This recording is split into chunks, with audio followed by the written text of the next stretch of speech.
बिस्मिल्लाहिर्रहमानिर्रहीम। अस्सलाम वालेकुम नाज़रीन कराम, मैं हूं मखदूम शहाबुद्दीन और आप देख रहे हैं मेरा फेसबुक और यूट्यूब चैनल। उम्मीद करता हूं आप सब लोग बखैर आफियत होंगे और जहां भी होंगे अपने अहले खाना समेत खुश भी होंगे और महफूज भी।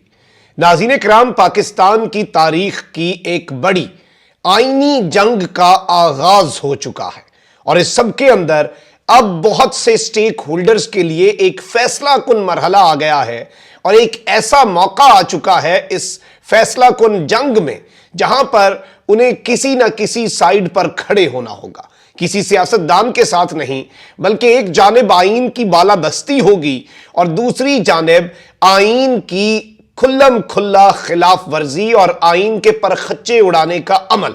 इस सब में तौहीने अदालत की एक बहुत बड़ी दरखास्त दायर कर दी गई है। इमरान खान बामुकाबला ताकतवर, हल्के और फैसला साज। अब यह आगाज होने जा रहा है जबकि सब नजरें पाकिस्तानी अदलिया पर हैं और ये सब नजरें पाकिस्तानी अदलिया पर देखकर मरियम नवाज शरीफ साहिबा जो हैं उन्होंने भी यलगार कर दी हुई है और ये यलगार बड़ी अहम है, ये वेल टाइम्ड है क्योंकि अब जो सूरत हाल है वो इंतहाई तशवीशनाक होने वाली है। मैं ये सारी डेवलपमेंट्स आपके सामने रखूंगा, लेकिन इसके साथ ही साथ कुछ और बड़ी पॉलिटिकल अपडेट्स हैं। एक जानिब तो जो पाकिस्तान के अंदर मुआशी हालात हैं वो और साबिक वजीर खजाना शौकत तरीन की गिरफ्तारी की मंजूरी तो दी गई थी, लेकिन अब उनके खिलाफ बगावत का मुकदमा अरशद शरीफ कत्ल केस के हवाले से एक अपडेट है और इमरान खान की मुख्तलिफ केसेस के अंदर जो जमानतें चल रही हैं, जो केसेस चल रहे हैं, कहीं पे तोशा खाना, कहीं पे फॉरेन फंडिंग, कहीं पे खातून जज को धमकाने के केसेस, उन केसेस के हवाले से भी कुछ डेवलपमेंट्स और कुछ अपडेट्स हैं जो जल्दी जल्दी मैं कोशिश करूंगा आपके सामने रख दूं। सबसे पहले मैं आपको यह बता दूं कि पाकिस्तान और IMF के दरमियान कर्ज प्रोग्राम की बहाली के लिए आज से ऑनलाइन मुज़ाकरात शुरू होंगे। ऑनलाइन मुज़ाकरात के लिए 170 अरब के नए टैक्स लगाकर 200 अरब से ज्यादा इजाफे के लिए मिनी बजट की तैयारियां शुरू कर ली गई हैं। मिनी बजट असेंबली में पेश करने के बजाय ऑर्डिनेंस की सूरत में लाने का फैसला किया गया है। हुकूमत की जानिब से बिजली महंगी करने की मंजूरी दी जा चुकी है। किसान पैकेज और बरामदी शोबे के लिए सब्सिडी खत्म करने की मंजूरी भी दी जा चुकी है। इस हवाले से मुज़ाकरात में पेशरफ से IMF को आगाह भी कर दिया गया है, यानी ब्रेस योरसेल्फ, तैयार हो जाएं और मिनी बजट जो है वो असेंबली में पेश नहीं किया जाएगा, वो ऑर्डिनेंस के जरिए लाया जाएगा। वहीं दूसरी जानिब विफाकी तहकीकाती इदारे FIA ने का जो साइबर क्राइम विंग है उसने साबिक विफाकी वजीर खजाना शौकत तरीन साहब जो हैं इनके खिलाफ मुकदमा दर्ज कर लिया है। शौकत तरीन के खिलाफ मुकदमा पीका एक्ट के तहत दर्ज किया गया। उनके खिलाफ मुकदमे का मुदई अरशद महमूद वल्द गुलाम सरवर है। शौकत तरीन पर मुकदमा उनकी सोशल मीडिया पर वायरल मुबैना ऑडियो की बुनियाद पर दर्ज किया गया। FIA साइबर क्राइम विंग में दर्ज FIR के मुताबिक मुबैना ऑडियो में तैमूर सलीम झगड़ा और मोहसिन लगारी से शौकत तरीन गुफ्तगू कर रहे हैं। मुबैना ऑडियो में बदनीयती पर मबनी गुफ्तगू की गई। मुबैना ऑडियो में शौकत तरीन ने मोहसिन लगारी को कहा कि विफाकी हुकूमत को सरप्लस बजट वापस ना किया जाए। साबिक वजीर खजाना शौकत तरीन के खिलाफ मुकदमा बगावत और इश्ताल अंगेजी की दफात के तहत दर्ज किया गया है और वजीर दाखिला ऑलरेडी ही इनकी गिरफ्तारी का अप्रूवल दे चुके हैं। तो आप अंदाजा कर लें कि अब लीक्ड ऑडियोज जो है, क्या इसी तर्ज पर लीक्ड ऑडियो, ये जितने केसेस बन रहे हैं ना, शेख रशीद साहब अंदर है, वही केस खान साहब पे बनता है। तो खान साहब के लिए बेसिकली ये ट्रेलर है। शौकत तरीन साहब की एक लीक्ड ऑडियो आई, इमरान खान साहब की भी अपने प्रिंसिपल सेक्रेटरी के साथ है, ये उसके ऊपर भी तहकीकात कर रहे हैं साइफर वाले मामले में, अपने रंग से तहकीकात, वो वाली तहकीकात नहीं जो खान साहब कहते हैं। तो ये सारी चीजें अपनी जगह। अच्छा, वहीं दूसरी जानिब सीनियर सहाफी अरशद शरीफ शहीद कत्ल केस की तहकीकात करने वाली मुश्तरका तहकीकाती टीम JIT के सरबराह ने सुप्रीम कोर्ट में बयान दिया है कि कीनिया ने शवाहिद तक रसाई नहीं दी और अरशद शरीफ कत्ल के हवाले से कीनिया से कोई ठोस शवाहिद नहीं मिले। सुप्रीम कोर्ट में अरशद शरीफ कत्ल अज खुद नोटिस केस की समाअत पर चीफ जस्टिस की सरबराही में 5 रुकनी बेंच ने समाअत की। दौरान समाअत JIT ने केस की तहकीकात से मुतल्लिक दूसरी जो पेशरफ्त रिपोर्ट है वो सुप्रीम कोर्ट में जमा करवाई। सुप्रीम कोर्ट की जानिब से सरबराह JIT की सरजनिश की गई, उन्हें डांट पिलाई गई। जस्टिस मुजाहिर नकवी का कहना था कि जो काम आपके जिम्मे लगाया था वो हुआ या नहीं, कीनिया से कत्ल के मुतल्लिक कोई मवाद मिला या नहीं। सरबराह JIT अवैस अहमद ने बताया कि कीनिया में हुकाम से मुलाकातें की हैं और इस पर जस्टिस साहब ने बरहमी का इजहार करते हुए कहा कि कहानियां ना सुनाएं, आपको शायद बात समझ नहीं आई।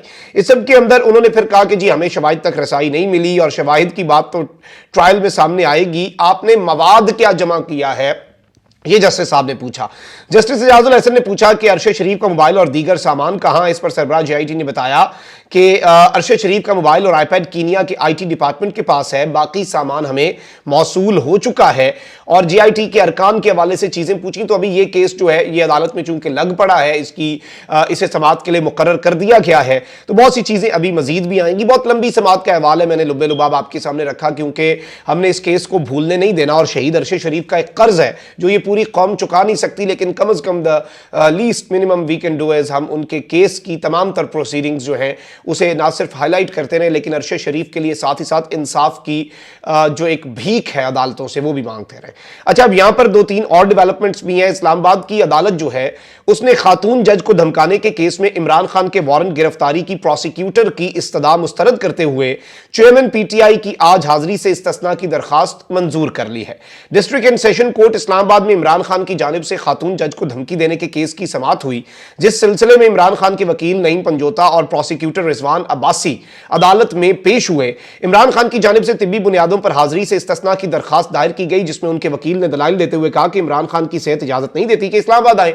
डॉक्टर्स इमरान खान को आराम का मशवरा दे चुके हैं। इस पर प्रोसिक्यूटर ने एतराज किया और कहा कि अपने ही अस्पताल की मेडिकल रिपोर्ट लगाकर इमरान खान पेश नहीं हो रहे। शौकत खानम अस्पताल तो कैंसर का अस्पताल है, इमरान खान का मसला अलग है। इमरान खान की फ्रैक्चर के बायस सिर्फ सोजिश है। अदालत ने इमरान खान को सीढ़ियां चढ़कर आने का नहीं कहा, वो कचहरी के बाहर आए, उनकी हाजिरी लगाई जा सकती है। प्रोसिक्यूटर ने कहा कि इमरान खान के जमानती में चल के मनसूख करके वारंट गिरफ्तारी फौरी तौर पर जारी किए जाए। अलबत्ता अदालत ने ये जो हुकूमती प्रोसिक्यूटर होते हैं उनकी दरखास्त जो है ये मुस्तरद कर दी।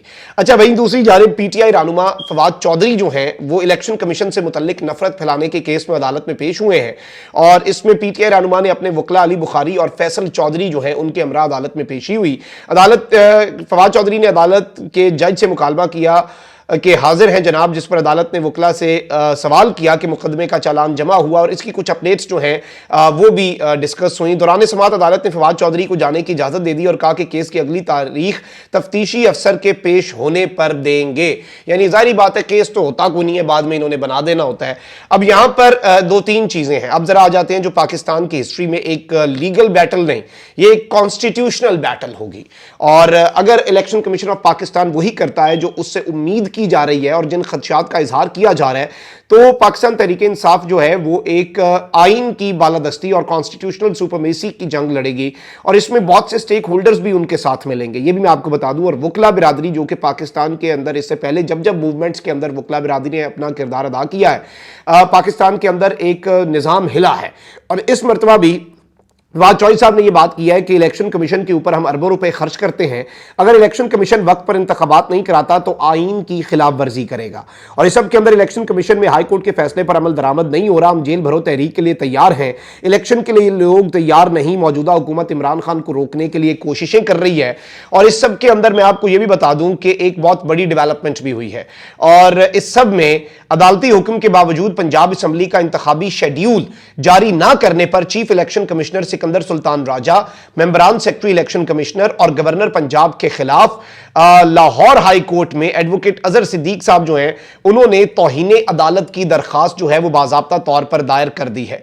और जाहिर बात है मैं ये समझता हूं मरियम नवाज का जो हमला है इदारों के ऊपर, अदलिया के ऊपर और एक अदालती जंग जब उसका आगाज होना है और कॉन्स्टिट्यूशनल सुपरमेसी के लिए और कॉन्स्टिट्यूशन को तार तार होने से बचाने के लिए जिस जंग का आगाज आज बाज़ाब्ता तौर पर हो गया है और बड़ी दरखास्त दायर हो चुकी है, इसके ऊपर अब मरियम नवाज ने भी कमर कस ली हुई है और वो भी अब इसके अंदर इदारों को अपने हिसाब से ब्लैकमेल और प्रेशराइज करने की टैक्टिक्स जो है वो अपनाएंगी। आप बल्कि अजहर सिद्दीक साहब ने अदालत के बाहर जो गुफ्तगू की 1 मिनट की वो सुने, फिर मरियम पे आते हैं। पंजाब असेंबली के इलेक्शन की तारीख का ऐलान ना करने के खिलाफ लाहौर हाई कोर्ट में तौहीने अदालत की दरखास्त दायर कर दी गई है। लाहौर हाई कोर्ट ने हुक्म दिया था कि फौरी तौर पर पंजाब असेंबली के इलेक्शन की तारीख का ऐलान किया जाए गवर्नर की मुशावरत के साथ। उसी वक्त बाकायदा नोटिस दे दिए थे हमने मुनीर अहमद की तरफ से इलेक्शन कमीशन को भी और गवर्नर को भी। और याद रखिएगा कल तक का वक्त था उनके पास, रात 10 बजे 14 जनवरी को असेंबली तहलील हुई थी और उसके बाद 29 दिन कल पूरे हो चुके हैं। आगे 61 दिन का प्रोसेस है जिसमें 24 दिन इलेक्शन शेड्यूल के हैं और 7 दिन के अंदर इलेक्शन कमीशन ने शेड्यूल का ऐलान करना है। तो तौहीने अदालत हमारे मुताबिक हो चुकी है, इसलिए लाहौर हाई कोर्ट में दायर की गई इन सब लोगों के खिलाफ बलीगो Rahman governor Punjab, Sikandar Sultan Raja chief election commission और तमाम मेंबरान इलेक्शन कमीशन और सेक्रेटरी इलेक्शन कमीशन को फरीक बनाया गया है और लाहौर हाई कोर्ट से गुजारिश की गई है कि इन सब लोगों के खिलाफ तौहीन अदालत की कार्रवाई की जाए। 90 दिन के अंदर, नॉट लेटर देन 90 दिन के अंदर अंदर इलेक्शन करवाने हैं और उसमें से आज 30वां दिन है। अब सिर्फ 60 दिन रह गए हैं और 61 दिन इलेक्शन एक्ट के सेक्शन 57 के तहत बनते हैं, वो दिन भी इन्होंने गुजार दिए। जी नाज़रीन इकराम, आपने ये गुफ्तगू सुन ली, सेल्फ एक्सप्लेनेटरी है, सारी जो टेक्निकलिटीज़ हैं वो advocate Azhar Siddique, one of the finest lawyers in Pakistan, उन्होंने एक्सप्लेन कर दी। अच्छा, अब मैं आपको ये बता दूं कि इमरान खान साहब के ऊपर तो मरीम नवाज सब हमले करती रही हैं, लेकिन अदलिया के ऊपर एक बहुत बड़ी चार्जशीट लगा दी गई है और इन्होंने कहा कि अदलिया आज भी इमरान खान की सहूलत कारी कर रही है। जज के दामाद होने का फ़ायदा भी उठाया जा रहा है। ये लाहौर हाई कोर्ट के ऊपर भी एक हमला किया जा रहा है और इस सब के अंदर इन्होंने बेसिकली अदलिया, साबिक आर्मी अफसरान और इमरान खान को बैक वक्त आड़े हाथों लिया। मौजूदा आर्मी अफसरान नहीं, साबिक आर्मी अफसरान, इमरान खान और मौजूदा अदलिया। Now this is very important. और इन्होंने इस सब के अंदर कहा कि अदलिया पर अब सवालात उठ रहे हैं और इस सब के अंदर इन्होंने फैज़ हमीद पे भी हमले किए कि फैज़ हमीद ने इलेक्शन के दौरान बड़ा पैसा बनाया, कोई उनके गांव में जाकर उनका घर जाकर देखे, आपका भी घर कोई देखे तो यही मानेगा कि पैसा बनाया।